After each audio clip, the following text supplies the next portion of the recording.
बिहार में इस वक्त महागठबंधन के सभी दल चर्चा कर रहे हैं, बैठकें कर रहे हैं और कहीं ना कहीं समन्वय बनाने का प्रयास हो रहा है। तो क्या मुद्दे साधे जाएंगे आने वाले चुनाव में? ये जो समन्वय बैठक हो रही है, इसके अंदर क्या बातें हो रही हैं, क्या हल निकल रहा है, इन्हीं सब विषयों पर बात करेंगे। नमस्कार, मेरा नाम सौरभ त्रिपाठी है और आप देख रहे हैं बिहार की बात। बातचीत में हमारे साथ जुड़ेंगे तीन वरिष्ठ साथी, विनय कुमार जी, राम बंधु वत्स जी, प्रियदर्शी रंजन जी। तो आप तीनों लोगों का बहुत बहुत स्वागत है। हाल में हमने देखा कि राहुल गांधी के साथ तेजस्वी यादव की एक बैठक हुई और उसके बाद हमने 17 तारीख को देखा एक और बैठक हुई बिहार में आरजेडी कार्यालय पर महागठबंधन के सभी दलों की। तो उसके बाद से चर्चा होने लगी कि भाई जिस तरीके से एनडीए में कहीं ना कहीं एकता नज़र आती है, तमाम मुद्दों पर एक राय नज़र आती है, क्या वैसे ही एक राय बनाने का प्रयास महागठबंधन की तरफ से हो रहा है? पहले राहुल गांधी से मुलाकात, उसके बाद सभी दल बिहार में एकजुट होकर बैठते हैं। तो बारी बारी से मैं आप तीनों लोगों से पहले तो यही जानना चाहूँगा कि मकसद क्या है? ये जो साथ बैठा जा रहा है, क्या वाकई इससे कुछ पॉजिटिव चीज़ें निकल के आ रही हैं, या ये सिर्फ दिखाने का प्रयास है महागठबंधन की तरफ से कि हम सभी एकजुट हैं, एक राय है और एक साथ होकर, एक नेतृत्व में होकर चुनाव में उतरने जा रहे हैं? सबसे पहले मैं विनय जी के साथ जानना चाहूँगा। विनय जी बताइए, कैसे देख रहे हैं इसको? देखिए, एक कहावत है कि जो दिखता है वह बिकता है। जी। तो पहले तो दिखना चाहिए कि एक पार्टी या महागठबंधन एकजुट है, और एकजुट पहली बार इस तरह से हो रहा है कि आरजेडी थोड़ा सा दबाव में है। उसका कारण क्या है कि जो आरजेडी के साथ माइनस पॉइंट होता था कि वो सभी लोगों को एक समान रूप से देखती नहीं थी। आरजेडी कभी किसी मुद्दे पर अपनी राय ज्यादा थोपने का प्रयास आरजेडी करता था। तो वैसे में अब एक जो समन्वय समिति बना है, समन्वय समिति में सभी दलों को समान रूप से अधिकार मिला है, समान रूप से उसके रिप्रेजेंटेटिव रहेंगे। तो मुझे लगता है एक बहुत अच्छी पहल है, और ये पहल जो है ये आरजेडी के लिए सबसे ज्यादा बूस्टर का काम करेंगे, क्योंकि जी। आरजेडी एक ऐसी पार्टी है जो मास पार्टी है, और संगठन के रूप में उतना मजबूत ये पार्टी नहीं मानी जाती। ये जनता की पार्टी या मास की पार्टी होती है। तो मास के कारण इनको वोट तो मिल जाता है, लेकिन जिस तरह से भारतीय जनता पार्टी का संगठन होता है, या भारतीय जनता पार्टी में जो सिस्टम है, या जो आरएसएस उसकी निगरानी करता है या उसको फीडबैक देता है, उस तरह का यहाँ अभाव है। तो मुझे लगता है ये जो समन्वय समिति बना उन कमियों को दूर करने का प्रयास करेगा, और इससे आरजेडी को सबसे ज्यादा फायदा होगा। बिल्कुल, जो आपने प्रमुख बात बोली कि भाई आरजेडी को कहीं ना कहीं लगता था कि सबसे बड़ी पार्टी वही है, या वही जो कहेंगे उसी हिसाब सबको चलना पड़ेगा, मगर हाल में कांग्रेस की तरफ से सबसे ज़्यादा जो स्टैंड दिखाया गया, जिस तरीके से 70 सीटों पर एकदम एग्रेसिव नज़र आ रहे थे, तमाम जो है प्रभारी बदलना हो, तमाम प्रदेश अध्यक्ष बदलना हो और लीडर्स को इन्फोर्स करना हो, कृष्णा लवरू जिस तरीके से भेजे गए, तो उससे कहीं ना कहीं वापस से आरजेडी पर दबाव बना है। और उसी के बाद ये मीटिंग हुई है राहुल गांधी और तेजस्वी यादव के बीच। राम बंधु जी, मैं जानना चाहता हूं आपसे कि क्या चर्चाएं क्या चल रही हैं इन बैठकों को लेकर? ये दो बैठकें हो गई हैं, एक बैठक और होनी है, चर्चा क्या चल रही है? जी बैठक में को किसी तरीके की सहमति नहीं बन पाई जिन बिंदुओं पे बैठक हो रही थी। क्या जैसे कि बिंदु थे? हम्म। जैसे टिकट बंटवारे को लेकर के कांग्रेस को कितनी टिकट मिलेंगी, खासकर कांग्रेस के कृष्णा लावरू के पास जो जिन जिन सीटों की लिस्ट है उनके हाथ में, उनमें तो मुस्लिम बहुल सीटों की वो दावेदारी कर रहे हैं। खासकर सीमांचल के क्षेत्रों में तो वो चाहते हैं कि आरजेडी की तुलना में कांग्रेस को ज़्यादा मिले। मगध के क्षेत्रों में भी वो चाहते हैं कि आरजेडी की तुलना में मुस्लिम बहुल जो सीटें हैं वो कांग्रेस को ज़्यादा मिले। तो और इस अगर अगर उनकी बात मानी जाती है तो ऐसे में कांग्रेस को ऐसे में आरजेडी को कुछ ऐसी भी सीटें गंवानी पड़ सकती हैं जो वो खुद जीती हुई हैं। तो जीती हुई सीटों को आरजेडी कैसे दे सकती है? तो उन लोगों की बातचीत में अभी एक टकराहट है किसी भी बिंदु को लेकर के। सीटों की संख्या कितनी है और कहाँ कहाँ चुनाव लड़ेंगे, इस पे लेकर के कोई अभी तक टकराहट ही जारी है। मतलब कहने का मतलब यह है कि किसी तरीके से बात अपने रास्ते पे नहीं आई है। इसीलिए समन्वय समिति के गठन का एक प्रस्ताव प्राप्त हुआ, जो दिल्ली से लेकर के पटना तक जो 2 बार मीटिंग हुई, बड़े बड़े नेताओं की मीटिंग हुई। ये मीटिंग सिर्फ इसलिए नहीं हुई थी कि एक समन्वय समिति बनाया जाए और उसका अध्यक्ष कौन होगा। ये जब बातें आगे नहीं बढ़ पा रही है इसलिए कमेटी बनाई भी गई है। तो अभी अब इस कमेटी के दो सदस्य हैं, तो इतना तो तय हो गया कि एक बिल्कुल ही लोकतांत्रिक तरीके से अब टिकट बंटवारे का होगा महागठबंधन के अंदर। यानी अब आरजेडी तय नहीं करेगी कि कांग्रेस का कौन उम्मीदवार, कांग्रेस तो, आरजेडी तो ये भी तय करती थी कि सीटें कितनी मिले और कौन कौन उम्मीदवार भी तय करती थी। तो जी। ऐसा कुछ होने वाला नहीं। तो पहले की तुलना में अब जो आरजेडी की जो राह है वो कठिन हो गई है।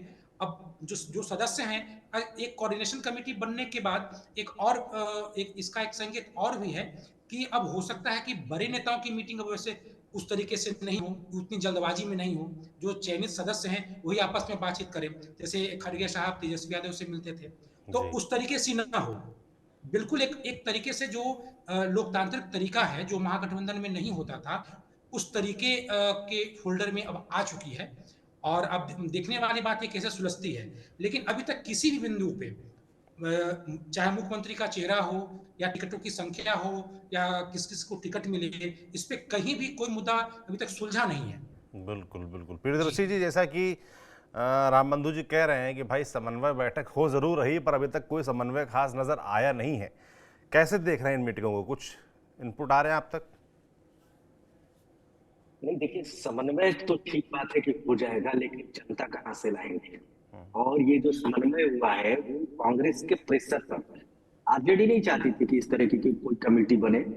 आरजेडी के खिलाफ है ये मामला, लेकिन कांग्रेस ने प्रेशर बनाया और कांग्रेस की वजह से आ, ये समन्वय समिति बनी है।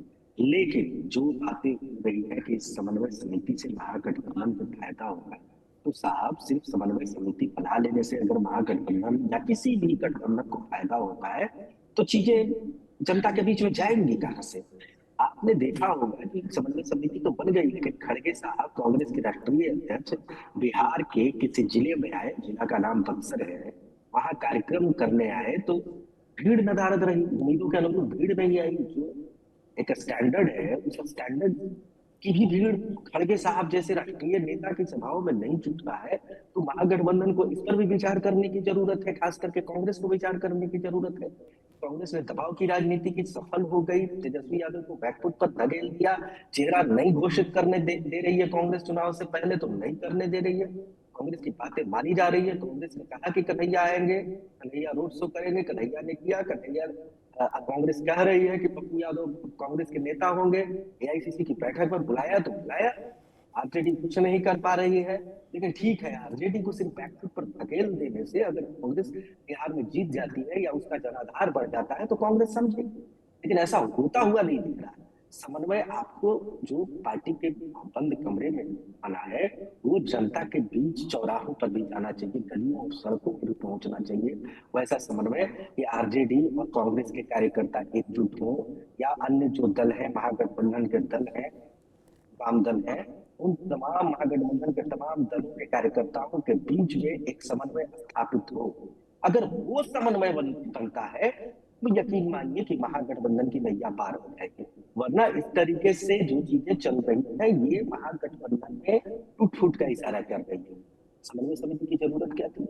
पिछले 2020 बिहार विधानसभा चुनाव में इसी महागठबंधन ने बेहतरीन प्रदर्शन किया है, और जिस पार्टी ने सबसे खराब प्रदर्शन किया स्ट्राइक रेट के हिसाब से, वही पार्टी यानी कांग्रेस आज तमाम तरह के प्रेशर बना रही है, सीट बढ़ाने के लिए, समन्वय समिति बनाने के लिए, नेता खोजने के लिए, नेता नहीं बनने देने के लिए।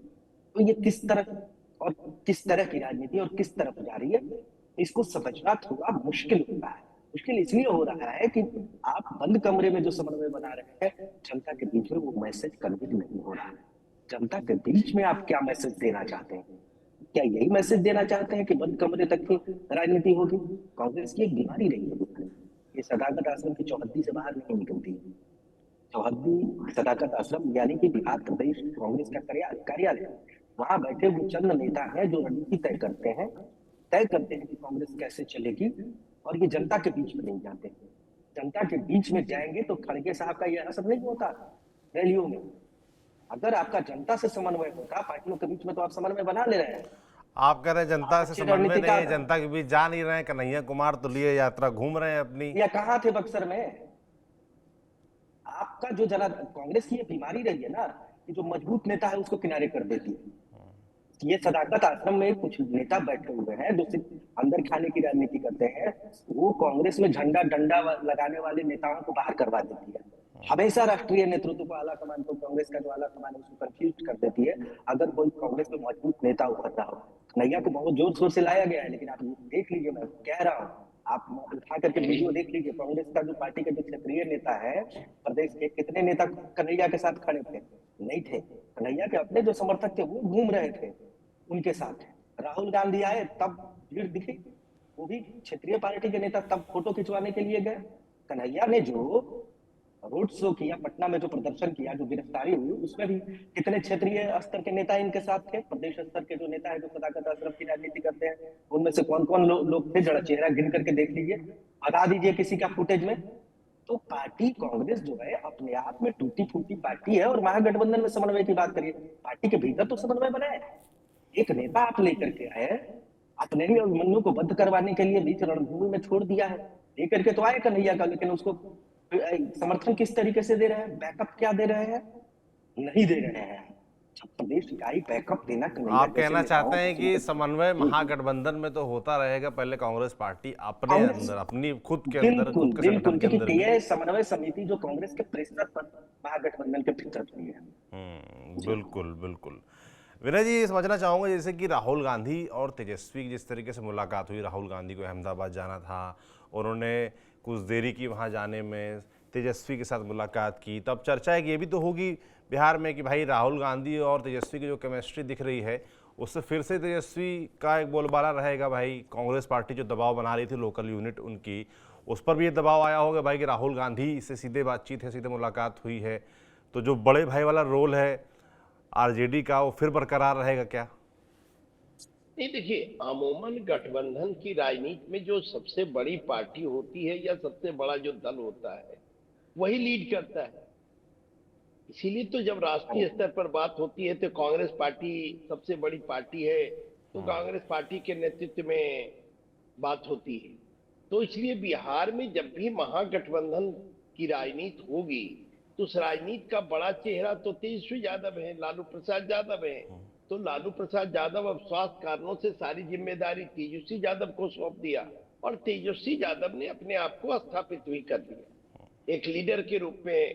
दो बार अपने चचा के साथ डिप्टी चीफ मिनिस्टर रहे, तो भाई चचा भी तो इनकी काबिलियत को जानते हैं, तब तो डिप्टी चीफ मिनिस्टर इनको बनाए। जी। तो तेजस्वी यादव अपने को स्थापित कर चुके हैं। और जो समन्वय है, ये समन्वय इस बार जो बैठक हुई थी उस बैठक में कोई सीट को लेकर कोई मामला नहीं था। मामला था कि आपस में एक कोऑर्डिनेशन बनना चाहिए, कोऑर्डिनेशन कमेटी बनना चाहिए, और ये कमेटी काम करेगा जिला स्तर पर, प्रखंड स्तर पर। जैसे एनडीए के नेता जा रहे हैं, सभी दल के अध्यक्ष जा रहे हैं प्रचार में और सब जगह मीटिंग कर रहे हैं, तो उसी तरह से नीचे तक ये कोऑर्डिनेशन बनना चाहिए। इन बातों पर चर्चा हुई और निचले स्तर तक है, क्योंकि जब निचले स्तर पर प्रखंड लेवल पर सभी दल के अध्यक्ष मिलेंगे, सभी दल के पदाधिकारी मिलेंगे और तब आपसी तालमेल होगा, तब वोटों का ट्रांसफर हो पाएगा। इसलिए ये बहुत स्ट्रेटेजी के साथ है। कांग्रेस ने, ठीक है, कांग्रेस ने पहल की है, लेकिन इसमें वामपंथी दल है और वामपंथी दल कैडर आधारित पार्टी है। और पिछले विधानसभा चुनाव में भी वामपंथी दल का या लोकसभा चुनाव में वामपंथी दल का बेहतर परफॉर्मेंस रहा। लोकसभा चुनाव में उसके दो एमपी जीतने में कामयाब हुए, जबकि उनको बहुत कम सीटें दी गई थी। तो वामपंथी दल बहुत अच्छा परफॉर्मेंस की है। कांग्रेस पार्टी पहल कर रही है कि कोऑर्डिनेशन अगर तालमेल अगर हो। अब आप बक्सर, जिस बक्सर की चर्चा कर रहे हैं वहां तो आरजेडी के सांसद हैं। अब जिस कंस्टिट्यूंसी से आरजेडी के सांसद हो वहां एकदम भीड़ न हो, इसका मतलब आरजेडी से उदासीन रहा होगा। यही मैं कह रहा था सर कि समन्वय नहीं हो पाया। केवल कांग्रेस पर ही तो आप, तो ये कोऑर्डिनेशन बनाने की बात हो रही है निचले स्तर पर। और ये कोऑर्डिनेशन अगर बनाने में कांग्रेस पार्टी सफल हो जाएगी तो निश्चित रूप से एक मुकाबला, बड़ा जोरदार मुकाबला होगा। क्योंकि और जहां तक नेतृत्व का सवाल है तो विधायक दल जो संवैधानिक रूप से भी जब बैठक होती है विधायक दल की, तो जो सबसे बड़ी पार्टी उसके सबसे ज्यादा विधायक जीतते हैं। तो मुझे नहीं लगता है कि तेजस्वी यादव के नाम पर कोई ईब बट है। इस लेकिन बट अभी तो नहीं है, मगर परसेप्शन देखिए की जिस तरीके से योजना आगे बढ़ रही है नहीं भाई, अब समन्वय नहीं समिति के संयोजक बना ये दिया गया विनय जी, नहीं समन्वय समिति के अभी संयोजक बना दिया गया, इसको मगर अभी इसको भी ये क्लैरिटी नहीं नहीं है कि सीएम फेस कौन है। भाई आप समन्वय समिति नहीं का संयोजक इसलिए बना रहे थे, उससे अच्छा आप सीएम फेस घोषित कर देते, भाई तेजस्वी यादव ही नहीं होंगे। तो इसको लेकर इसलिए जरा सी सीएम शंका क्यों जाहिर रखी जा रही है? नहीं इसलिए अभी घोषित नहीं किया जा रहा है। ऐसा माना जाता है कि भाई अगर तेजस्वी यादव का नाम अगर आएगा सीएम के रूप में, तो जो उनके जाति के लोग हैं कहीं उपद्रव करना शुरू करेंगे, तो जो पिछड़ी जाति के मतदाता हैं वो एनडीए के तरफ चले जाएंगे। इसलिए उसके अलावा कांग्रेस पार्टी जो रविदास वर्ग से अपना प्रदेश अध्यक्ष बनाया है, रविदास में भी मैसेज कांग्रेस पार्टी देना चाह रही है कि भाई आपका भी नेता बन सकता है मुख्यमंत्री। तो ये मैसेजिंग की राजनीति।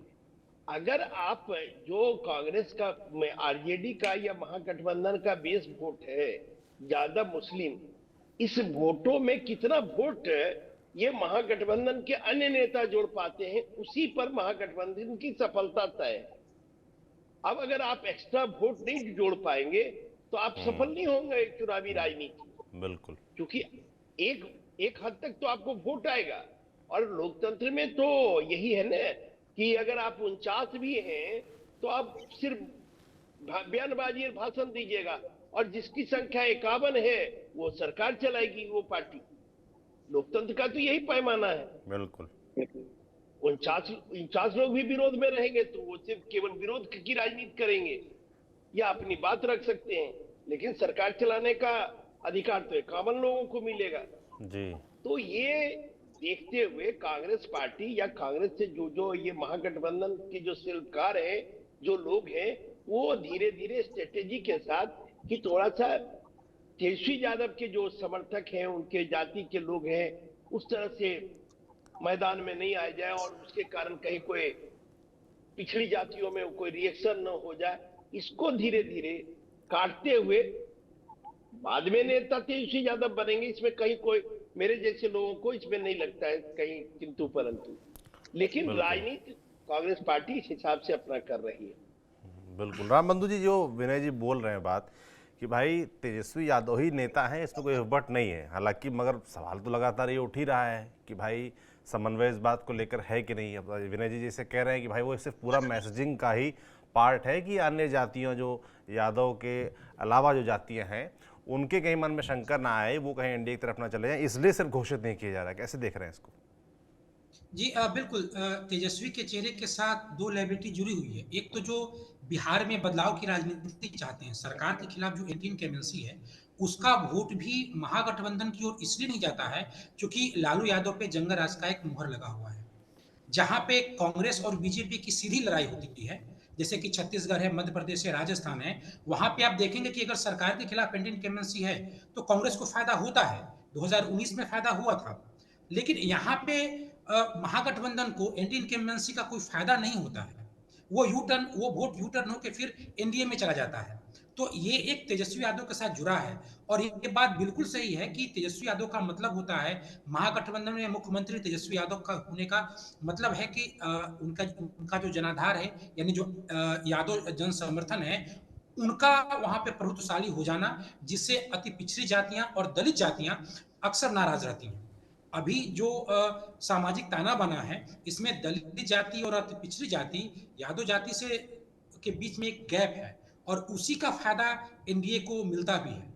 तो ये दो लायबिलिटी उनके चेहरे के साथ जुड़ा हुआ है। इसीलिए आप देखे होंगे कि अभी कुछ दिन पहले तेजस्वी यादव एक प्रेस कॉन्फ्रेंस किए थे और सरकार पे एक आरोप, खुल्लम खुल्ला आरोप लगाए थे कि इनके जो मंत्री हैं सरकार में 30% रिश्वत लिया जाता है। इस तरीके से ये आंकड़ा उनका सच हो या झूठ हो एक अलग विषय है, लेकिन वो आंकड़ा देकर के ये सिर्फ ये बताना चाह रहे थे कि केवल जंगराज मेरे समय में नहीं था, यहाँ भी करप्शन है। करप्शन की बात वो इसलिए बोलते हैं, लेकिन चाहे वो जितना तर्क दे दें, जंगल राज का जो नैरेटिव इतना बड़ा है, इतना लंबा है कि ये उसके कारण एंटी इनकम्बेंसी का वोट महागठबंधन में नहीं जाता है। और इस बात को कांग्रेस अपने बैठकों में, आरजेडी के साथ बैठकों में उठाती हुई है। दूसरी बात यह है कि जब तक सीटों का बंटवारा नहीं हो जाए, अगर मान लेते हैं कि चुनाव से पूर्व तेजस्वी यादव को मुख्यमंत्री का चेहरा घोषित करे, अगर ऐसी कोई जिद आरजेडी की हो, तो हो सकता है कि चाहे जो भी इसका परिणाम हो, लेकिन तेजस्वी यादव का चेहरा मुख्यमंत्री के रूप में चुनाव से पूर्व घोषित किया जाएगा। लेकिन वो एक आखिरी कड़ी होगी, वो तभी घोषित किया जाएगा जब सभी गुत्थियां सुलझ जाए, जैसे सीटों का बंटवारा सुलझ जाए, किसको कहां सीटें मिलेंगी वो सुलझ जाए। देखिए, इस गेम में, सीटों के बंटवारे के गेम में सबसे अधिक हमेशा कांग्रेस ही हाशिए पे रही है।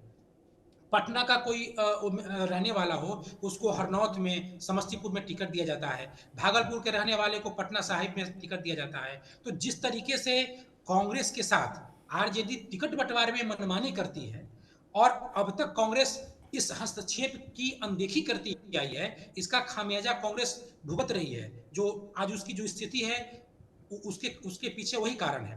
तो उस जो बी टीम की जो उनकी छवि बन पाई है, इससे उभर रही है, और इस बार कांग्रेस पार्टी अपने मनमाफिक सीटें लेगी। संख्या मान लेते हैं 70 के आसपास हो, 70 से कम भी कुछ हो या कुछ ज्यादा हो, वो चल सकता है, लेकिन सीटें कौन सी लेंगे ये कांग्रेस तय करेगी। और अभी जो वक्त बोर्ड का जो वक्त बिल जो पास हुआ है, इसके बाद जो देश की राजनीति में जो अल्पसंख्यक समाज की जो राजनीति का जो उबाल है, उसके बाद बिहार में पहला चुनाव है। तो इसमें कांग्रेस का एक टास्क है दिखाना भी कि जो बिहार बिहार के जरिए ही वो एक अंतर्राष्ट्रीय परिप्रेक्ष्य में ये दिखाना भी चाहती होगी कि जो अल्पसंख्यक समाज है उसको वही लीड करते हैं, न कि कोई उनका कोई सहयोगी जो घटक दल है। क्योंकि जब लोकसभा का चुनाव आता है, तो कोई भी घटक दल कांग्रेस पार्टी को या राहुल गांधी को तो जब भी इंडिया गठबंधन बनी थी, एक दिन के लिए भी जो उनके सहयोगी दल हैं वो राहुल गांधी को प्रधानमंत्री का चेहरा नहीं माने थे। तो असली जो कांग्रेस का संघर्ष है, वो अपने अपने ही घटक दलों से है। उसके बाद वो विपक्षी पार्टी यानी जो बीजेपी, उसके लिए जो विपक्षी, उससे उसकी टकराहट होगी। तो वो लड़ाई, बिहार की लड़ाई कांग्रेस के लिए एक राष्ट्रीय परिप्रेक्ष्य में है, इसलिए वो जम के लड़ाई लड़ रही है। बिल्कुल जी बिल्कुल सही कह रहे हैं कि कांग्रेस के लिए तो वाकई पूरी वर्चस्व की जंग है, क्योंकि उसके दिमाग में आने वाला चुनाव जो 2025 का, उससे ज़्यादा 2029 का लोकसभा चुनाव चलता है। तमाम स्ट्रेटजी लोग कह रहे हैं कि उसी के हिसाब से बन रही है। प्रियदर्शी जी, जो बात हो रही है भाई कि तेजस्वी यादव सीएम फेज घोषित क्यों नहीं हो रहा, ये कोई प्लान है छुपा हुआ कि अन्य जातियां बिखरे ना हमारे साथ बने रहें, या वाकई समन्वय कमी है अभी इस मुद्दे को लेकर? समन्वय की कमी है। अब निश्चित तौर पर तो सभी जानते हैं कि महागठबंधन की सरकार बनी थी तो तेजस्वी यादव चेहरा हो, कौन नहीं जानता है। कांग्रेस के लोग भी जानते हैं, माले के लोग भी जानते हैं, मुकेश सहनी ईवीआई की पार्टी भी जानती है, और आरजेडी तो जानती ही जानती है। और तेजस्वी यादव के चेहरे की बात है कि तेजस्वी यादव महागठबंधन में अपने चेहरे की शर्त पर कोई समझौता नहीं करेंगे। तय मान लीजिए नहीं करेंगे। एक जो चर्चा पिछले दिनों छिड़ी थी कि नीतीश और तेजस्वी फिर से साथ आ सकते हैं, और लालू परिवार की ओर से ही ये हवा दिया जा रहा था। मीसा भारती ने कहा कि स्वागत है, लालू यादव ने भी स्वागत कर दिया, लेकिन नीतीश का स्वागत तेजस्वी यादव ने नहीं किया था। कारण जानते हैं क्या? कारण यही था कि चाचा ने फिर कह दिया था कि आप मुख्यमंत्री ही बनेंगे, बनेगा, सिरमौर मैं ही बना रहूंगा, ताज पर मैं ही बैठा रहूंगा, मुख्यमंत्री मैं ही बना रहूंगा। तो तेजस्वी ने कहा कि जहां है वहीं रहिए, यहाँ आने की जरूरत नहीं है। यहाँ आते हैं तो वो मुख्यमंत्री का पद हमको देना पड़ेगा। मुख्यमंत्री के पद के साथ जो, या मुख्यमंत्री उम्मीदवारी के साथ तेजस्वी यादव कोई समझौता नहीं करने वाले हैं। वो लालू यादव की बात नहीं मानने वाले आज की तारीख में। और इसीलिए ये गैप भी बढ़ा है कांग्रेस और आरजेडी के बीच में। जो बढ़ा हुआ गैप दिख रहा है आपको, उसका कारण भी यही है कि कांग्रेस बार बार तेजस्वी यादव के चेहरे पर प्रहार कर रही है। वो अपना वोट बैंक नहीं बढ़ाना चाह रही है। तमाम ऐसी कोशिशें हो रही हैं जो कहीं ना कहीं तेजस्वी यादव को चिढ़ाने वाला है। कांग्रेस तेजस्वी यादव को चिढ़ा रही है। तेजस्वी यादव कैसे स्वीकार करेंगे? ठीक है, मुख्यमंत्री उनको बनना है तो थोड़े झुक जाएंगे, लेकिन अंतिम हथौड़ा तो तेजस्वी यादव ही मारेंगे महागठबंधन के भीतर। राहुल गांधी तमाम कोशिशें कर ले, कांग्रेस तमाम कोशिशें कर ले, उनके चूंकि कांग्रेस के पास, देखिए भाई, इनको सीटें में मिल जाएगी तो पहलवान कहां से लाएंगे? कांग्रेस संगठन के स्तर पर बहुत कमजोर पार्टी है। राष्ट्रीय पार्टियां जो होती है उनका संगठन बहुत मजबूत होता है। मास की पार्टी ना हो लेकिन संगठन की पार्टी होती है।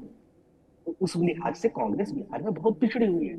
इनके पास अगर सीटें, 70 पिछली बार भी 70 सीटें मिली, इनके पास बढ़िया उम्मीदवार नहीं होते हैं, ट्रेंड उम्मीदवार नहीं होते हैं। उधार के उम्मीदवार आते हैं, जहाँ कहीं किसी को नहीं मिलता है सीट, वो कांग्रेस में आ जाते हैं और कांग्रेस सीट लेकर के लड़ लेते हैं। और कांग्रेस भी जिन लोगों को सीट देना चाहिए उन लोगों को नहीं देती। आरजेडी की दखल की क्या बात है भाई?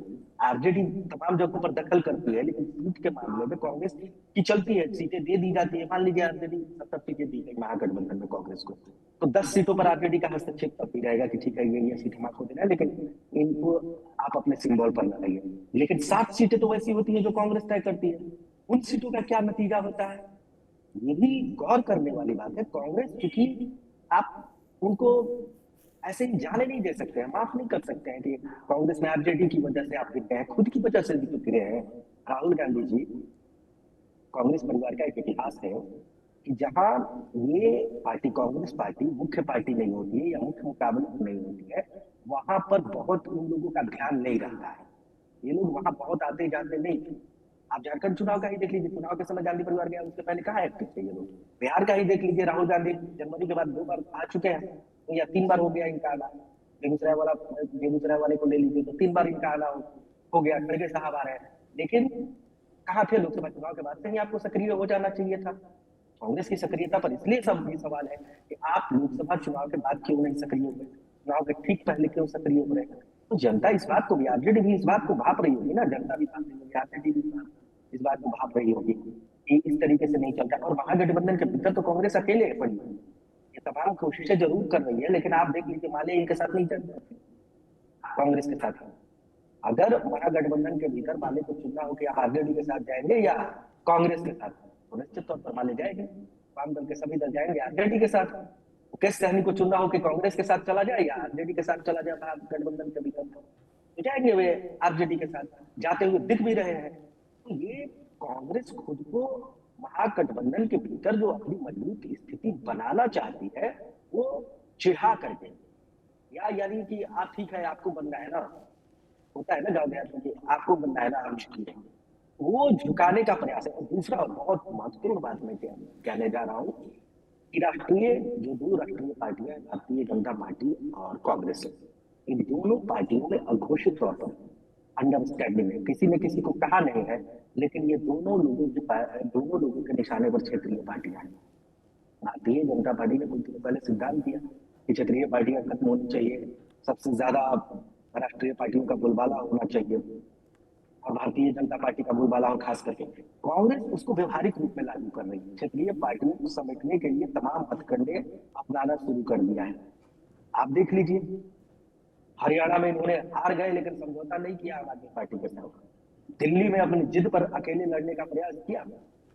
महाराष्ट्र में भी गठबंधन, महागाड़ी गठबंधन में ये लोग जरूर थे, लेकिन कांग्रेस अपनी मनमानी कर रही थी, वहां भी क्षेत्रीय पार्टियों को दबा कर रखने की कोशिश कर रही थी। उत्तर प्रदेश में 9 विधानसभा सीटों पर उपचुनाव हुआ, वहां भी देख लीजिए समाजवादी पार्टी के साथ रह करके चुनाव लड़ने कांग्रेस नहीं गई, बाहर से समर्थन दिया समाजवादी पार्टी को 9 विधानसभा उपचुनाव में उत्तर प्रदेश में। इसी तरीके से आप देख लीजिए बिहार में भी इसी के रास्ते पर है। हालांकि बिहार में आरजेडी से इनका रिश्ता नहीं टूटने जा रहा है, इसका बहुत बड़ा कारण है कि अगर आज ये आरजेडी से अपना रिश्ता तोड़ लेते हैं कांग्रेस वाले, तो देश स्तर पर इनकी फजीहत शुरू हो जाएगी। कहा शुरू हो जाएगा कि आप तालमेल के साथ नहीं चलते हैं। आरजेडी जो हमेशा कांग्रेस के साथ खड़ी रही थी, या कांग्रेस आरजेडी के साथ खड़ी रही, ऐसा क्या कारण हो गया है जो दोनों दूर हो रहे हैं? कोई बड़ा कारण तो है नहीं, थोड़ा बहुत सीटों का ही मसला है। कांग्रेस अकेले लड़ करके भी बिहार में क्या हासिल करने वाली है? बहुत हासिल नहीं करने वाली है। 19 विधायक है ना, अगर कांग्रेस कहे कि मैं अकेले चुनाव लड़ने जा रहा हूँ, तो 17 विधायक कहेंगे कि नहीं हम आपके सिंबल पर नहीं लड़ेंगे, हमको मिल रहा है आरजेडी से या महागठबंधन के किसी अन्य दल से, वहां चले जाएंगे। ये सब इनके प्रदेश अध्यक्ष को अगर ऑफर मिले कि आप कांग्रेस के सिंबल पर लड़ेंगे या महागठबंधन के अन्य दल के सिंबल पर, अगर कांग्रेस महागठबंधन से बाहर आकर के चुनाव लड़ती है, तो इनके प्रदेश अध्यक्ष कहेंगे कि नहीं हमें महागठबंधन के किसी दल से टिकट दीजिए। ये तो आप बड़ी बात कह रहे हैं। अब ये विवेक तो भैया, ये फैसला तो उनके विवेक पर छोड़ दीजिए, प्रदेश अध्यक्ष जो है। नहीं, मैं मतलब पर आपने जो बात बोली वो बड़ी इंटरेस्टिंग है कि भाई जो दोनों राष्ट्रीय पार्टियां हैं, बीजेपी और कांग्रेस, दोनों के बीच एक अघोषित समन्वय है इस बात को लेकर कि कैसे क्षेत्रीय पार्टियों को निपटाना है, खत्म करना है। कांग्रेस लगातार उसको इन्फोर्स करती नजर भी आ रही है, और बीजेपी तो लंबे समय से करती रही है। शिवसेना से सारा झगड़ा ही उनका इसी मुद्दे को लेकर रहा है। लगातार जो आप तीनों से मैं बात कर रहा हूं, तो उसमें एक चीज़ जो सबसे इंपॉर्टेंट निकल के आ रही है वो सीटों का बंटवारा, कि सीटों के बंटवारे को लेकर क्या किस तरीके से महागठबंधन आगे बढ़ रहा है। मुकेश सहनी देख लीजिए, बड़ी चर्चा थी कि वो इस बैठक में जाएंगे कि नहीं जाएंगे 17 तारीख वाली, हालांकि वो पहुंचे। तो चर्चा, पशुपति पारस नई एंट्री हो गई है इस गठबंधन में, तो ये जो सीटों का बंटवारा है विनय जी, इसको लेकर कैसे आगे बढ़ रहे हैं, क्योंकि सभी पार्टियां ज़्यादा सीटें मांग रहे हैं। भाई कांग्रेस लगातार कह रही है 70, अब आप देखिए मुकेश सहनी को देखिए, वो कह रहे हैं 60 सीटें। जाहिर सी बात लेफ्ट पार्टियों की अपनी डिमांड होगी, तो सभी आगे बढ़ बढ़ कर खेल रहे हैं, फ्रंट फुट पे खेल रहे हैं। वो आरजेडी पे ज़्यादा दबाव बनाने का प्रयास जारी है, तो इसको लेकर समन्वय कैसे बनेगा? देखिए, ये तो हर दल चाहती है कि हम ज्यादा से ज्यादा सीटों पर लड़ें। हर पार्टी की इच्छा होती है, हर पार्टी ये चाहती है कि हम ज्यादा से ज्यादा सीटों पर लड़ें, लेकिन कंप्रोमाइज करना पड़ता है, क्योंकि गठबंधन की राजनीति में यही एक सिद्धांत है कि आपको समझौता करना पड़ेगा। अगर आपकी अपनी ताकत है तो आप अकेले लड़ लीजिए। तो बिहार की राजनीति में जो अभी वर्तमान बिहार है, 2000 से झारखंड के अलग होने के बाद से, तो बिहार में एक रामविलास पासवान लड़े थे 2005 में अकेले, फिर चिराग पासवान अकेले लड़े, और कांग्रेस पार्टी 2010 में लड़ी थी। कांग्रेस पार्टी जब 2010 में लड़ी थी तो उसको केवल 4 सीटें मिली। उस समय मनमोहन सिंह दूसरी बार लोकसभा का चुनाव जीतने में सफल रहे थे, दूसरी बार लगातार प्रधानमंत्री बने थे। मतलब कह सकते हैं कि कांग्रेस की लोकप्रियता उस समय शीर्ष पर थी, और तब 10 के चुनाव में कांग्रेस पार्टी को 4 सीटें मिली। केंद्र की भी ताकत कांग्रेस पार्टी के साथ। तो इसलिए सारे दल सोचते हैं कि बिना गठबंधन के, और बिहार की राजनीति को अगर आप देखेंगे तो 1995 के बाद किसी दल को अकेले बहुमत नहीं मिला। अंतिम बार जब उस समय जनता दल हुआ करता था, जनता दल से लालू प्रसाद यादव बहुमत अकेले हासिल करने में सफल रहे थे। 325 का उस समय हाउस होता था, झारखंड और बिहार दोनों एक था, और उसमें से 168 सीटें जनता दल अकेले जीतने में कामयाब हुई। उसके बाद तो हर चुनाव को अगर देखेंगे, चाहे 2000 का चुनाव, 2005 का 2 चुनाव, 2010 का चुनाव, 15 का चुनाव, 20 का चुनाव, और अब 25 आने वाला है, 25 का चुनाव होगा। तो ये सारे चुनाव में अगर आप देखेंगे तो बिना गठबंधन की कोई सरकार नहीं बन पाती। तो बिहार की राजनीति में इस समय गठबंधन सबकी आवश्यकता है, और सरकार बनाने के लिए गठबंधन आवश्यक है। जो अकेले किसी पार्टी में दम नहीं है कि वो चुनाव लड़ सके। और जो प्रिय रंजन जी कह रहे थे कि कांग्रेस के प्रेसिडेंट, तो कांग्रेस के तो कितने प्रेसिडेंट पार्टी छोड़कर गए। अगर हाल के वर्षों में देखिएगा, तारिक अनवर भी प्रेसिडेंट थे, बीच में एनसीपी में चले गए, बाद में फिर अभी कांग्रेस में आ गए हैं। सरफराज अहमद अविभाजित बिहार में कांग्रेस के प्रेसिडेंट थे, आरजेडी में चले गए, इस समय जेएमएम के एमएलए हैं। रामजतन सिन्हा थे, वो पार्टी छोड़ के चले गए, फिर वापस अभी आए हैं। अनिल शर्मा प्रेसिडेंट थे, वो चले गए छोड़ के और बीजेपी में चले गए। अशोक चौधरी थे प्रेसिडेंट, वो छोड़ के चले गए। तो कांग्रेस के तो कितने प्रेसिडेंट, चाहे बिहार में आप लेंगे, झारखंड में भी इसी तरह से जो कांग्रेस के कई प्रेसिडेंट, बालमुचु चले गए थे छोड़ के, फिर वापस कांग्रेस में लौटे। सुखदेव भगत छोड़ के चले गए थे, फिर कांग्रेस में लौटे।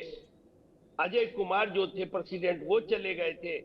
अजय कुमार को ही क्रेडिट दिया जाता है बिहार झारखंड में हेमंत सोरेन के साथ कांग्रेस का कोऑर्डिनेशन बनाने में, और कांग्रेस के साथ जेएमएम का कोऑर्डिनेशन बनाने में अजय कुमार की भूमिका थी। लेकिन वो भी बीच बीच में चले गए, अभी फिर वापस लौट के कांग्रेस में आ गए।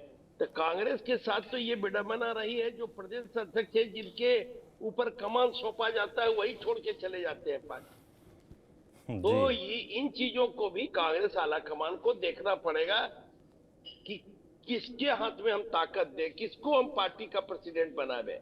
अब कल एक पोस्ट हम देख रहे थे, बहुत फेसबुक पर वायरल था, कि ये खड़गे जी का एक मीटिंग हुआ बक्सर में, वो क्या स्थिति थी। और जब अखिलेश प्रसाद सिंह अध्यक्ष बने थे और खड़गे जी की पहली मीटिंग बांका में थी, तो किस तरह से लोगों का उत्साह था, किस तरह की भीड़ थी। कल फेसबुक पर चल रहा था, ये तमाम लोगों को देख रहे थे, एक तरह से वो वायरल था। कि उस जी। समय क्या कांग्रेस की ताकत थी जब अखिलेश प्रसाद सिंह अध्यक्ष बने, और पहली बार बांका जैसी जगह पर, जहां बांका में कांग्रेस की बहुत बड़ी ताकत नहीं थी उस समय। एक समय कांग्रेस की बड़ी ताकत हुआ करती थी बांका। उस समय चंद्रशेखर बाबू जैसे लोग वहां से सांसद थे, बाद में चंद्रशेखर बाबू मुख्यमंत्री बने, उनकी पत्नी मनोरमा जी भी वहां से जीती, लेकिन बाद में वो दिग्विजय सिंह और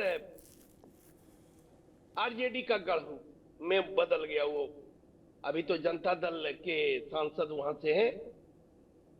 तो कांग्रेस पार्टी को ये सोचना पड़ेगा कि जिस वोट के लिए हम गए हैं, जिस दलित वर्ग के लिए गए हैं, हम अध्यक्ष बनाए हैं, वो जो 20% की आबादी बिहार में है, उसमें हम कितनी सेंधमारी कर पाए, इसके लिए भी कांग्रेस पार्टी को काम करना पड़ेगा। बिल्कुल। क्योंकि अगर वो वोट जो बिहार की अभी वर्तमान राजनीति में है, उसमें दलित वोट बड़ा निर्णायक होगा चुनाव में, जी। क्योंकि एक तो आबादी के हिसाब से। लेकिन दुर्भाग्य ये है कि महागठबंधन में दलित वर्ग के उस तरह के नेता नहीं है जिस तरह के नेता एनडीए में हैं। एनडीए में दलित के बड़ा चेहरा चिराग पासवान है, एनडीए में बड़ा चेहरा जीतन राम मांझी है, जिनका पेन इंडिया एक तरह से कह सकते हैं अपीयरेंस है। जीतन राम मांझी केंद्र में मंत्री हैं, मुख्यमंत्री बिहार के रहे। चिराग पासवान, उनके पास लीगेसी है, रामविलास पासवान की लीगेसी है।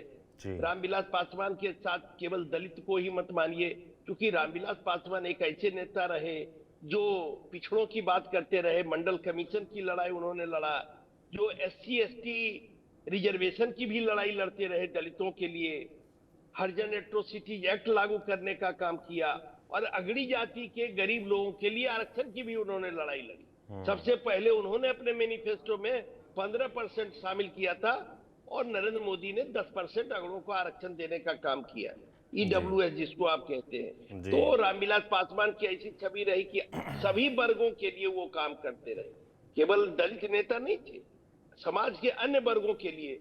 और अगर उनका पार्लियामेंट का स्पीच अगर देखिएगा ईडब्ल्यूएस आरक्षण के लिए, तो बहुत ही बेबाक ढंग से उन्होंने इन चीजों को रखा कि यही है समाज का संरचना, कि पिछड़ों को जब आरक्षण देने का काम किया गया तो एक ऊंची जाति के व्यक्ति बीपी सिंह ने किया, और जब ऊंची जाति के गरीब लोगों को आरक्षण देने का काम हुआ तो एक पिछड़ा का बेटा, अति पिछड़ा का बेटा नरेंद्र मोदी ने देने का काम किया। तो ये सामंजस्य देश चलता है। उनका ये पार्लियामेंट में भाषण है, बड़ा शानदार उनका भाषण था उस दिन। तो बिहार को, अगर आप बिहार की राजनीति में जाएंगे तो इस बार के चुनाव में दलित मतदाता बड़ा निर्णायक होंगे मेरी समझ बिल्कुल। में। आपने और प्रमुख चैलेंज बताने का प्रयास किया कि कांग्रेस पार्टी जो समन्वय बना रही है, जो सीटों की लड़ाई है, वो सब तो ठीक है, मगर आपने एक प्रदेश अध्यक्ष चुना है तो उसको कैसे भुनाएं, इसके लिए प्रयास भी करना चाहिए। खासतौर पर जो दलित वर्ग है, जो करीब 18-20% आबादी है बिहार में, उसको कैसे अपनी तरफ खींचे, क्योंकि सामने चैलेंज कम नहीं है। सामने चिराग पासवान है, जीतन राम मांझी जैसे तमाम नेता हैं, केंद्र के तमाम नेता भी बिहार में बीजेपी के पहुंचेंगे, वो वोट मांगेंगे, तो सामने चैलेंज आसान नहीं है। राम बंधु जी, जो सीटों के बंटवारे की बात मैं विनय जी से कर रहा था, विनय जी आप उसको बात को आगे बढ़ा रहे थे, तो सीटों के बंटवारे में खासतौर पर जो मुकेश सहनी जैसे प्लेयर्स हैं, पशुपति पारस आ गए हैं, जो छोटी पार्टियां हैं, छोटे प्लेयर्स हैं, उनके साथ कैसे समन्वय बनाएंगे? क्योंकि जो अभी फिलहाल तो कांग्रेस और आरजेडी के बीच समन्वय उतना नजर नहीं आ रहा है सीटों की बात करें अगर तो। जी बिल्कुल। अभी तो वामपंथी पार्टियां, कांग्रेस, इन लोगों के साथ ही आरजेडी का अभी कोई तालमेल नहीं बिठ पाया है। तो ऐसे में एक जेएमएम भी है, पशुपति पारस भी हैं, तो इन लोगों का क्या होगा? ये लोग तो अभी इस मीटिंग में आए भी नहीं थे। तो जब तक ये अब आपस में अगर वो लोग सीटों की गुत्थी सुलझती नहीं है, कांग्रेस की कितनी सीटें कमती हैं, वामपंथी पार्टियों का क्या स्टेटस होता है, उसी सब पे वीआईपी पार्टी का स्टेटस कायम होने वाला है। मैं एक बात ये आपसे साझा करना चाहता हूं कि कांग्रेस की जो सियासी जमीन है बिहार में, निश्चित तौर पे वो कमजोर है, और आरजेडी के मुकाबले तो बहुत ज्यादा कमजोर है। इसमें किसी को कोई दुमत नहीं है। लेकिन ऐसा नहीं है कि बिहार की राजनीति में अप्रासंगिक है। अगर वो इतना ही अप्रासंगिक है तो आरजेडी अपने बदौलत चुनाव लड़के कभी दिखा दे। कांग्रेस को सीटें लाने के लिए महागठबंधन में रहना जितना जरूरी है, तेजस्वी को मुख्यमंत्री का अगर सपना उनकी आंखों में है, तो आरजेडी तो वो कांग्रेस को किसी तरीके से मना के, बहला के, फुसला के अपने साथ बिठाए रखना भी उतना ही जरूरी है। उनका जो MY समीकरण है, आज आरजेडी के पास क्या है, MY समीकरण है, उसमें जो M समीकरण है ना, उस वो केवल कांग्रेस के कारण ही है। अगर कांग्रेस पार्टी आज महागठबंधन तोड़ देती है तो उनके M समीकरण में बहुत बड़ी सेंधमारी हो जाएगी, उनका सपना चूर चूर हो जाएगा। और इसका फर्क केवल उनके मुख्यमंत्री बनने पे ही नहीं, सीटों की संख्या पे भी पड़ेगा। आज आज आरजेडी के पास जितनी सीटें हैं, कांग्रेस अलग हो जाए तो उनकी सीटों की संख्या भी कम जाएगी। और एक बात बिल्कुल सत्य है कि आरजेडी के पास कांग्रेस के मेहनत की सीटें हैं। कांग्रेस अल्पसंख्यक समाज में, आप जो क्षेत्रीय पार्टियां हैं उससे ज्यादा अल्पसंख्यक क्षेत्रीय पार्टियों के मुकाबले कांग्रेस उसका पसंदीदा पार्टी है। मनमोहन सिंह जब जब केंद्र में मनमोहन सिंह थे, उस समय चाहे जो स्थिति हो, आज के समय में जब राहुल गांधी सत्ता से दूर हैं, विपक्षी पार्टियां दूर हैं, नरेंद्र मोदी सत्ता में है, अल्पसंख्यक समाज सबसे अधिक अगर पसंद करता है तो कुछ अन्य क्षेत्रीय पार्टियों की तुलना में कांग्रेस को सबसे अधिक, तो वो उसकी ताकत है। दूसरी बात यह है कि आरजेडी का जो चेहरा है, जब नीतीश कुमार कुछ दिन पहले जब चले गए थे महागठबंधन में, तो हर ब्लॉक में आरजेडी प्रतिनिधि का कार्यालय खुल गया था। उस प्रतिनिधि कार्यालय में केवल यादव जाति के जो लोग थे वही आया करते थे। तो इस तरह की जो दबंगई होती है, यहाँ पे अगर महागठबंधन में दलित नैरेटिव चलाना है, दलितों का विश्वास जितना है, वो कॉरिडोर कांग्रेस पार्टी ही हो सकती है। हाँ, वामपंथी पार्टी उसके साथ है, लेकिन वामपंथी पार्टी का एक अलग तरीके का पॉलिटिकल फ्लेवर है। उससे शांत जो जो दलित समाज का शांत तबका है, वो वो उसके जरिए महागठबंधन में नहीं आ सकता है। साथ ही साथ अगर कांग्रेस ना हो और अगर केवल पार्टी आरजेडी के साथ हो, तो सवर्ण तबका जो है, जो अभी महागठबंधन में है, वो भी खिसक सकता है। तो बहुत अधिक समन्वय अभी जो सबसे अधिक समन्वय महागठबंधन में कोई करता है तो कांग्रेस पार्टी ही है। आप देखिए कि बिहार की राजनीति में नीतीश कुमार के बाद अगर कोई सबसे अविश्वसनीय चेहरा है, वो मुकेश सहनी है। कब किधर पलटी मारेंगे, शादी किसी और से, प्यार किसी और से, दोनों का रहता है। उसको इस जो मीटिंग था, वो तेजस्वी यादव उनके अपने बगल में बैठाए हुए थे। उसका कारण क्या था? वो यही डर था कि अगर इनके साथ, कांग्रेस के साथ तालमेल नहीं बैठती है तो उनके पास कौन होगा, दलितों का वोट कौन लाएगा, वोट लाना तो दूर, दलितों तक मैसेज कौन पहुंचाएगा। तो ये कांग्रेस पार्टी की एक ताकत रही है। और हाँ, ये बात भी सच है कि कांग्रेस के जितने भी विधायक हैं, दिल्ली में जब मीटिंग हुई थी तो सारे विधायक, अभी साथ ही जो उनके प्रदेश अध्यक्ष हैं, वो भी वहां तक, वो सभी लोग बोले थे कि वो कांग्रेस के साथ, वो आरजेडी के साथ मिलकर चुनाव लड़ना चाहते हैं। तो आरजेडी के साथ न लड़ने पे सीटों का फर्क पड़ेगा, लेकिन टिकट बंटवारे में तो कांग्रेस को आरजेडी कोटे के उम्मीदवार को टिकट दिया जाता था। यही मनमानी सीटें और उम्मीदवार, ये इन दोनों में आरजेडी का हस्तक्षेप चलता था। इसी से तो कांग्रेस को उबरना है। अब कांग्रेस अगर अपने उम्मीदवार को अपना सिंबल पर टिकट लड़ाए तो फिर वो नौबत नहीं आ पाएगी कि उनके विधायक आरजेडी के ज्यादा करीब होंगे। लेकिन महागठबंधन किसी भी हालत में मुझे नहीं लगता है कि कांग्रेस को नजरअंदाज कर देगी। उनका स्ट्राइक रेट चाहे जो भी हो, सीटों की संख्या जो भी हो, लेकिन उनकी प्रासंगिकता है और वो ताकत जो है महागठबंधन की, जिससे वो एनडीए से मुकाबला कर सकें। एनडीए में अभी देखिए चिराग पासवान के एक बयान को लेकर के उहाफो है, लेकिन मुझे भी लगता है कि ये उनका एक प्रेशर पॉलिटिक्स ही है अधिक सीटें लेने का। लेकिन जिस तरीके से मोदी जी का, अमित शाह जी का कैंपेन चल रहा है, नीतीश कुमार की खुद की तबीयत खराब हो गई है, तो इसके कारण जो जदयू है वो भी अब लगता है कि बीजेपी के एजेंडे पे चुनाव लड़ने जा रही है। तो बहुत ही मजबूत स्थिति एनडीए में बीजेपी की होने वाली है। और इतना अगर मजबूत एनडीए होता है, मजबूत कहने का मतलब यह है कि उसे नीतीश कुमार या जदयू के हिस्से का जनाधार भी मिले और एजेंडा उसका अपना हो। तो ऐसे एनडीए से मुकाबला करने के लिए महागठबंधन में अगर कांग्रेस पार्टी अलग हट जाती है, मुझे नहीं लगता है कि आरजेडी के सामने चुनौतियां तब बिल्कुल, कम हो आप कह रहे हैं जाएंगी। कि इससे कितना किसी भी न किसी समन्वय दिखे ना दिखे, कितने भी तू मैं दिखे, मगर अंत में साथ रहना है, क्योंकि वो सियासी मजबूरी है। चुनाव के मद्देनज़र, चुनाव में अगर जी बाजी मारनी है तो साथ रहना ही होगा और समन्वय बनाना ही पड़ेगा, जिसकी शुरुआत हो चुकी है, कमेटी भी बन गई है, बैठकें भी शुरू हो गए। प्रियदर्शी जी, समन्वय में सबसे बड़ी जो चीज़ है, मुझे लगता है जिसपे सबसे ज़्यादा सिर फुटअव्वल होगी, अभी भी चल रही होगी, आने वाले वक्त में भी होगी, वो सीटों को बंटवारा ही है। कैसे मैनेज करेंगे इसको? हाँ, मेन मामला तो यही है, बाकी सब तो आते जाते मामला है। कांग्रेस को मुख्यमंत्री तो बनाना नहीं है, सीटें बढ़ानी है, मनचाही सीटें लेनी है। और सबसे ज्यादा प्रेशर भी महागठबंधन का ही है। इन दिनों जितना नाटक नौटंकी है महागठबंधन के भीतर, वो कांग्रेस प्रायोजित है। कांग्रेस को सीटें चाहिए, मन चाहिए, सीटें चाहिए, मिलने भी चाहिए। कांग्रेस को हर पार्टी का अधिकार है कि वो अपनी ज्यादा से ज्यादा चाहे सीटें महागठबंधन के भीतर लड़े, किसी भी गठबंधन के भीतर लड़े। कांग्रेस को सीटें मांग रही है, लेकिन कांग्रेस का आधार क्या है जिन सीटों पर ये मांग रहे हैं? देखिए, राहुल गांधी आ रहे हैं, नेता प्रस्तुत कर रहे हैं, कन्हैया आ रहे हैं, राजेश राम नयापन ला रहे हैं पार्टी में, ये सब बात ठीक है, लेकिन वोट एड ऑन कैसे आप करेंगे? महागठबंधन के भीतर कांग्रेस की आज की स्थिति है क्या कि वो वोट एड ऑन कर ले? कहां से कर देंगे? मुस्लिम मतदाता, जिस मुस्लिम का इनको बड़ा पैरोकार माना जा रहा है, कह रहा है कि मुस्लिम, कहा जा रहा है कि कांग्रेस मुसलमानों की रहनुमाई करती है, और कांग्रेस की कहा जाएगी भाई कांग्रेस मुसलमान? जहां महागठबंधन रहेंगे, जो भारतीय जनता पार्टी के खिलाफ मजबूती से लड़ेगा, वहीं पर मुसलमान जाएंगे। कांग्रेस की वजह से, कांग्रेस रहे या न रहे, महागठबंधन के साथ ही मुसलमान रहेंगे। कि महागठबंधन अगर भारतीय जनता पार्टी को टक्कर देगी, वो स्थिति में मुसलमान इनके साथ ही रहेंगे। कांग्रेस कुछ वोट हाँ जरूर काट सकती है, लेकिन सबसे बड़े पैरोकार है मुसलमानों के कांग्रेस। ये बहुत ही नासमझी वाली बात, इसमें कोई दम नहीं है। एआईएम को भी 4 सीटें आ गई तो क्या हो गया? वो पूरे बिहार में मुसलमानों की रहनुमाई करने लगी? नहीं नहीं, ये भ्रम है। और कभी कभी आते जाते कुछ कुछ हो जाता है। तो और दलित वोटों की बात है, आज भी की तारीख में भी महागठबंधन के भीतर कोई दलितों का सबसे आकर्षक चेहरा है ना, दलित वोटों को अपनी ओर आकर्षित करने में सबसे कामयाब चेहरा रहने वाला है वो लालू यादव है। राजेश राम और भी भारी पड़ेंगे, वो यादव जरूर है, लेकिन दलित कभी उनसे कनेक्ट किया करते थे, अभी नहीं करते हैं, लेकिन राजेश राम से ज्यादा अभी भी लालू करते हैं दलितों पर। अब वोट एड ऑन जब तक कांग्रेस नहीं करेगी, इनकी सीटें नहीं बढ़ाई जाएगी महागठबंधन के भीतर, ना इनको मनचाही सीटें दी जाएगी। देखिए माले का क्या है ना, माले को सीटें क्यों दी जाती है? माले का अपना संगठन है।